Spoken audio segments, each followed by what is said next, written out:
அனைவருக்கும் வணக்கம். உத்தரப்பிரதேச மாநிலம் வாரணாசியில் உள்ள காசி விஸ்வநாதர் கோவிலை ஒட்டியுள்ள ஞானவாபி மசூதி தற்போது சட்ட போராட்டத்தை எதிர்கொண்டுள்ளது. வாரணாசியில் உள்ள மாவட்ட நீதிமன்றம் ஞானவாபி மசூதியின் கட்டமைப்பை ஆய்வு செய்ய இந்திய தொல்லியல் துறைக்கு கடந்த 2021 ஏப்ரலில் உத்தரவிட்டது.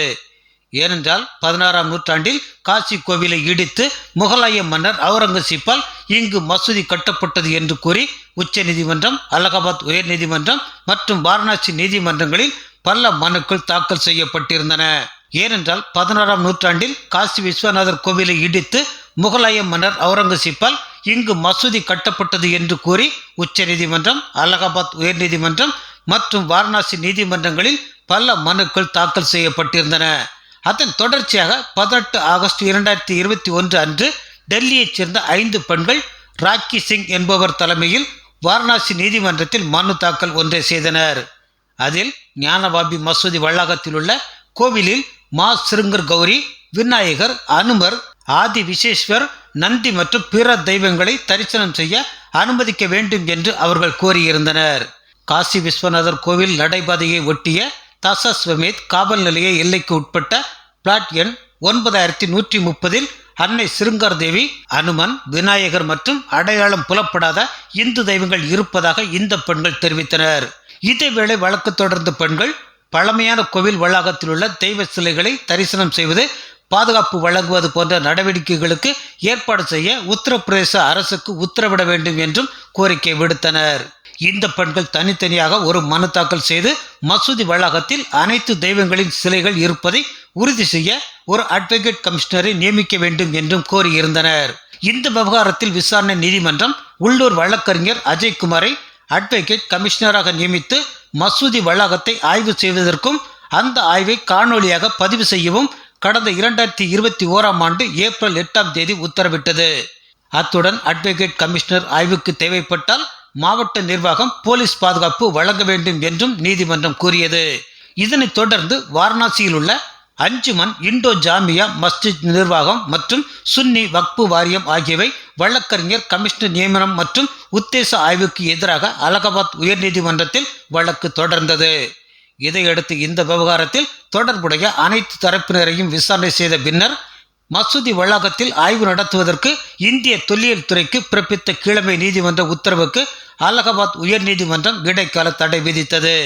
வழிபாட்டு தலங்கள் சட்டம் 1991 படி ஆகஸ்ட் 15, 1947 இருந்த வழிபாட்டு தலத்தின் மதத்தன்மையை மாற்றுவதை சட்டம் தடை செய்கிறது என்று உயர்நீதிமன்றம் தனது உத்தரவில் கூறியுள்ளது. அதன் பிறகு 2021 மார்ச் மாதம் உச்ச நீதிமன்றத்தில் அப்போதைய இந்திய தலைமை நீதிபதியாக இருந்த SA பாப்டே தலைமையிலான அமர்வு வழிபாட்டு தலங்கள் சட்டத்தின் அம்சங்களை மறு ஆய்வுக்கு உட்படுத்தலாம் என்று கூறியிருந்தது. இந்த நிலையில் ஞானவாபி மசூதி வளாகத்தில் அகழ்வாராய்ச்சிக்கு அனுமதிக்க கூடாது என்று கோரி அஞ்சுமன் இண்டோ ஜாமியா மஸ்ஜித் கமிட்டி உச்ச நீதிமன்றத்தை அணுகியது. வாரணாசி சிவில் நீதிமன்றத்தில் நிலுவையில் உள்ள வழக்கை நிறுத்தி வைக்க உத்தரவிடவும் கோரி மூத்த வழக்கறிஞர் ஹுசைன் அகமது இந்த மனுவை தாக்கல் செய்திருந்தார்.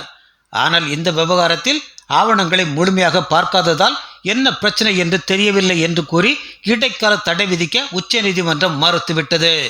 அதே நேரம் இந்த விவகாரத்தை அவசர வழக்காக விசாரிக்கவும் தயாராக உள்ளோம் என்று நீதிபதிகள் கூறினர். முன்னதாக ஞானவாபி மசூதியை நிர்வகிக்கும் அஞ்சுமன் இண்டோ ஜாமியா மசூதி கமிட்டி சார்பில் ஆஜரான ஹுசைன் அகமதி, வாரணாசி மசூதி வளாகத்தில் சொத்துக்கள் குறித்து ஆய்வு நடத்தப்பட்டுள்ளது. இது வழிபாட்டு இடங்கள் சட்டத்தின் கீழ் வரக்கூடிய விவகாரம். ஆனால் இந்த விவகாரத்தில் சிவில் நீதிமன்றம் அதனால் நியமிக்கப்பட்டுள்ள வழக்கறிஞருக்கு ஆய்வை மேற்கொள்ள உத்தரவிட்டுள்ளதால் அதற்கு தடை உத்தரவு பிறப்பிக்க வேண்டும், தற்போதைய நிலை தொடர வேண்டும் என்று கேட்டுக்கொண்டார். இருப்பினும் ஞானவாபி மசூதியை ஆய்வு செய்ய தொல்லியல் துறைக்கு நீதிமன்றம் உத்தரவிட்ட நிலையில் தொல்லியல் துறை தனது ஆய்வறிக்கையை கடந்த 2023 டிசம்பர் மாதம் 18 சமர்ப்பித்தது. அந்த அறிக்கை தற்போது வெளியிடப்பட்டுள்ளது. ஞானவாபி மசூதி அமைந்துள்ள இடத்தில் ஏற்கனவே மிகப்பெரிய இந்து கோவில் இருந்ததற்கான சாட்சியங்கள் தொல்லியல் துறை ஆய்வறிக்கையில் குறிப்பிடப்பட்டுள்ளது. ஏற்கனவே அமைக்கப்பட்டிருந்த இந்து கோவிலின் தூண்களில் சிறிய மாற்றங்களை செய்து அதன் மீது கட்டுமானங்களை எழுப்பி ஞானவாபி மசூதியை கட்டமைத்துள்ளதாக அறிக்கையில் குறிப்பிடப்பட்டுள்ளது. ஞானபாபி மசூதியின் மேற்கு பகுதியில் உள்ள சுற்றுச்சுவர் ஏற்கனவே இருந்த இந்து கோவிலின் ஒரு பகுதி என்றும் தொல்லியல் துறையின் ஆய்வறிக்கையில் குறிப்பிடப்பட்டுள்ளது. இந்து கோவிலில் பயன்படுத்தப்பட்ட சிலைகள் அங்குள்ள நிலத்தின் கீழ் புதைக்கப்பட்டு இருந்ததையும் தொல்லியல் துறை அதிகாரிகள் கண்டறிந்துள்ளதையும் அறிக்கையில் சுட்டிக்காட்டப்பட்டுள்ளது. இந்த ஆய்வில் இந்து கோவிலில் இருந்த கல்வெட்டுகளில் தேவநாகரி, தெலுங்கு, கன்னடம், கிராந்தி உட்பட 32 வகையான எழுத்துக்கள் இருந்ததையும் கண்டறியப்பட்டுள்ளது.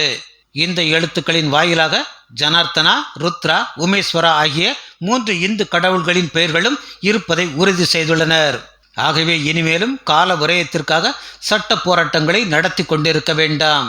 உண்மையாக இந்துக்களின் கோவில் மற்றும் சொத்துக்கள் இஸ்லாமியர்களால் ஆக்கிரமிக்கப்பட்டிருந்தால் அவர்களாகவே இந்துக்களிடம் கொடுத்துவிட்டு அங்கிருந்து வெளியேறுவது சாலச் சிறந்தது. ஏனென்றால் சனாதனத்தை எதிர்ப்பவர்கள் அழிந்திருக்கிறார்கள். சனாதனம் அழியவில்லை. இது இறைவனால் உண்டாக்கப்பட்டது. எந்த காலத்திலும் அழியவே அழியாது. நன்றி.